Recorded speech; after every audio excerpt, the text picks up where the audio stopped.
अस्सलाम वालेकुम दोस्तों।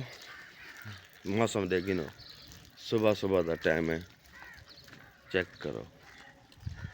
अज मैं रहीम यार खां वेंदा पिया ते तो मैं रहीम यार दिखे सा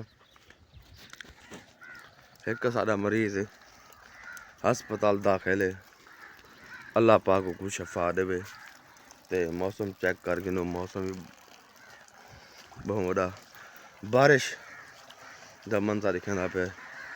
रात 12 बजे की बारिश थी है, हुण तक भी बारिश थी थी। ये देखिए पानी सारो इधी कर वेंदा पे। ये चेक कर नो सी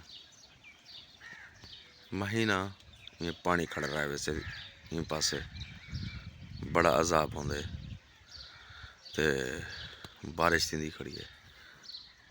अगर थोड़ी बहुत भी बारिश थी तो 2 महीने रास्ता खराब है। असा सिरे मेर खान पहुंचा गए से ये हस्पताल है। हस्पताल बहुत बड़ा रश है। इतना ऐसे असा टेस्ट कराने खड़ो।